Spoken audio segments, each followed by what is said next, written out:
Hey there, Capricorn. It's Jen here. I'm doing your July reading.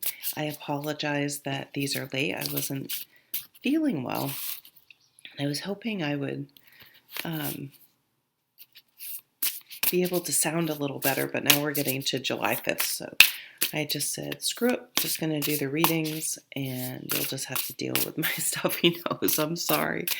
So on July 9th or around July 9th, depending on where you are in the world, we have a new moon in Cancer, and around July 23rd, we have the full moon in Aquarius.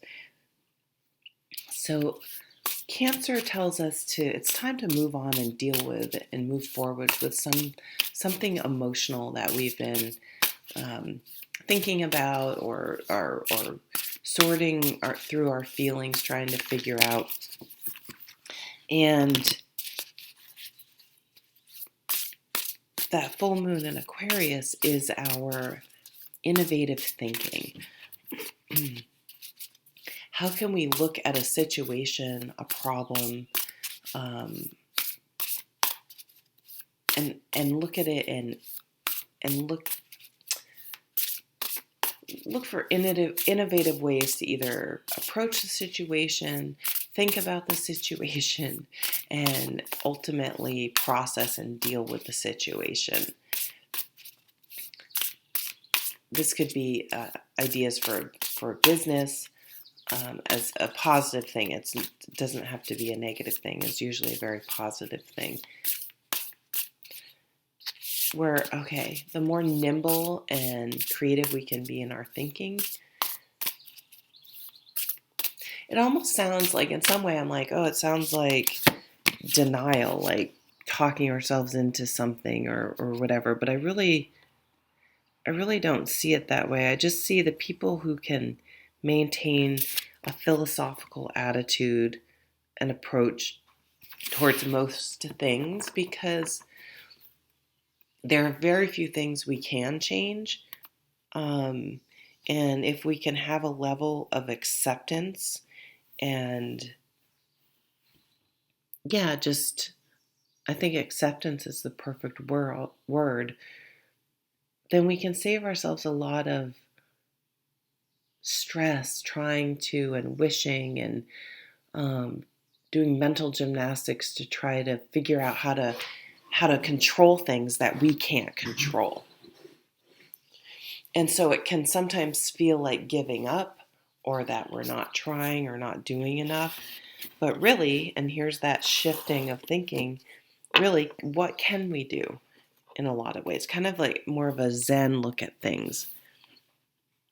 Okay, I have the crystals under there. All right, let's look at this first card. Oh, this was just out for Libra. The Empress. So the Empress, yeah, that's exactly what the Empress does. She allows. She's organic, right? She's Mother Earth. She's actually, to me, most associated with an earth sign like you, Capricorn, because she is, again, Mother Earth. She's fruitful. This is giving birth. So it could be a child, but it could be anything. You can give birth to a new idea, a new friendship, anything, but something new emerging. But the Empress, so she nurtures and encourages and supports and allows. She doesn't force and put restrictions and put demands and milestones and things like that. She doesn't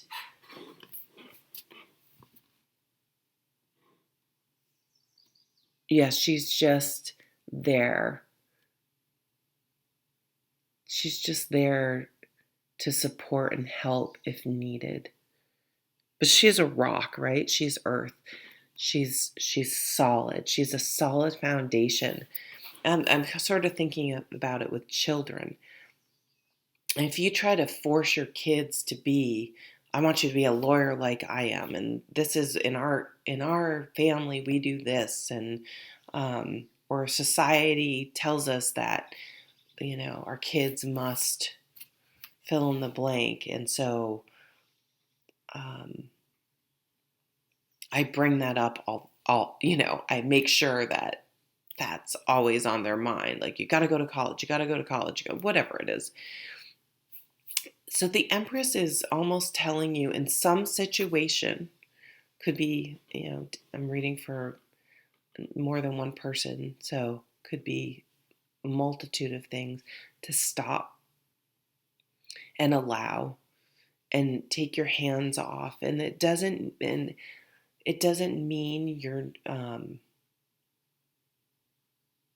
you're not supporting. It means you're not directing, if that makes sense. Something you just need to take your hands off and just be there if they come to you. This could be, it really could be anything. I feel like this is going to be counterintuitive for you in this situation. It's kind of like everything opposite of what your brain is screaming at you to do. But in this instance, it will work out better. So we have some strife here, competing demands, some competition. Yeah, so fire energy is motivation, enthusiasm, inspiration, taking action. And there's a situation where, yeah, competing demands. People have different ideas of how to do something or how to get to where they want. And competition can be actually really friendly and really motivating sometimes, and supportive, like the Empress. I think of people who do 5Ks on the weekend to just help motivate them run throughout the week. And maybe there's a running group, and when they compete in these 5Ks, it's they may look at their time and try to do good against their time, but if they don't win, it's not, the point of it. The point of it is the more supportive aspect and just the way to keep motivated. The other side is the person who takes your small town 5K so seriously. They're questioning the rules, and did someone cheat? And it's just like, dude, it's like a fun run for our local food shelf. Let's keep it in perspective, right? So but really, what I'm really feeling is and this could be even in your own brain, competing demands. Huh. I'm hearing you don't have to jump in and save everyone or solve every problem. Sometimes we can have this idea, like, if I don't do it, or it won't get done right, it won't get done the way I want it. And sometimes it's like, what's the worst that's going to happen? Like, maybe you need to challenge yourself, or this is someone else you're dealing with it.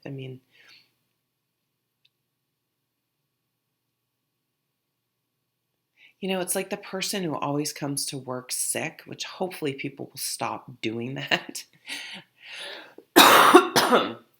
Speaking of being sick,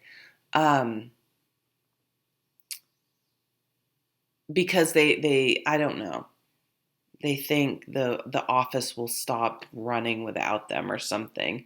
But I don't know. I just feel like if you don't always step in, someone else may rise because of that, or have the confidence to do something. Sometimes it takes more time and energy to train someone, and it can be that period of training where you're like, oh, it's just easier if I do it myself. Like, resist those types of urges, I'm hearing. Four of Pentacles. Yeah, so this is holding on tight to something. The Four of Pentacles, it's about boundaries, but sometimes with this card, you can see there's even literally a fence here. This is known as the Miser card. It's known as it's someone who measures their success by things and what they've accumulated, whether it's money or things they can show, whether it's cars or houses or a boat or a jet ski or I don't know, expensive clothes, um, jewelry, whatever, all those types of tangible things. Um, and they can value those and be so protective of those that they can shut that out over, um, the more important things in life, like relationships and such. So I almost see this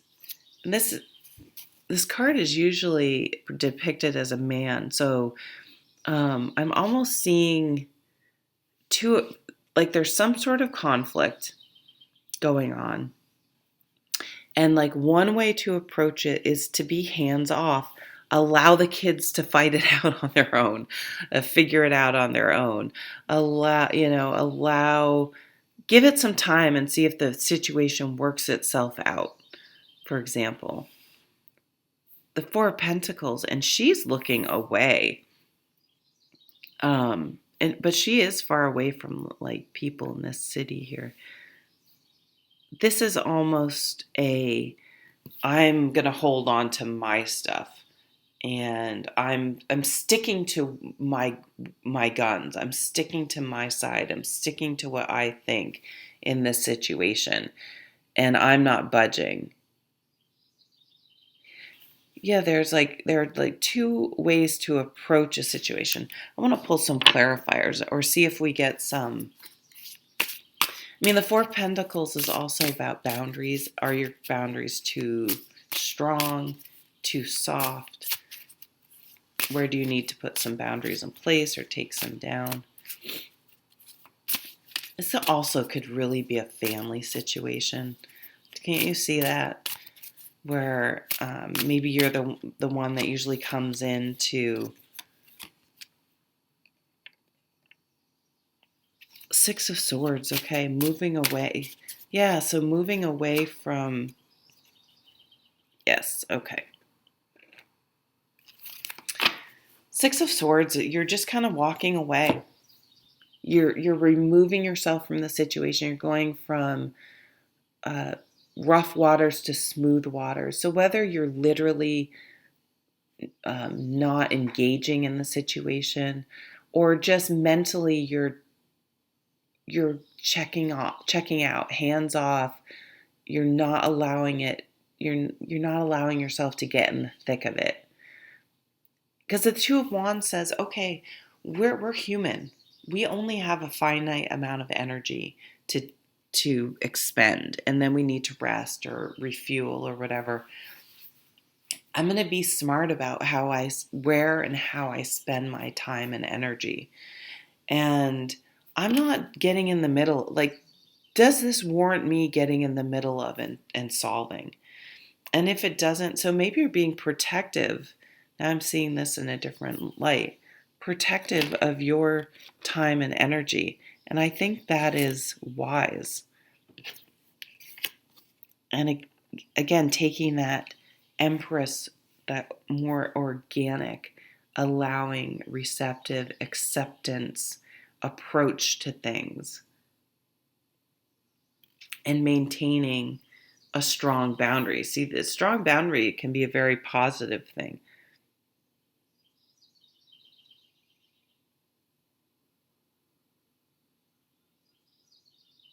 I see she's kind of like, see ya, or I don't know. There's something about her face that is like, yeah, I'm going to head out. I'm not going to deal with this. So, and there's a full moon. So what's that? Aquarian full moon on the 23rd. Or it's almost like you figured out a solution, but no one would listen to you. So you're just doing it on your own. You're working smarter, not harder, and not going into sort of this conflict area and skirting around it and just taking care of it. That could be for some of you too. Not getting swept up in the drama. Six of Swords could be moving, literally. It's on a very mundane level, or travel. But again, it's usually going from rough waters to smooth waters. Um,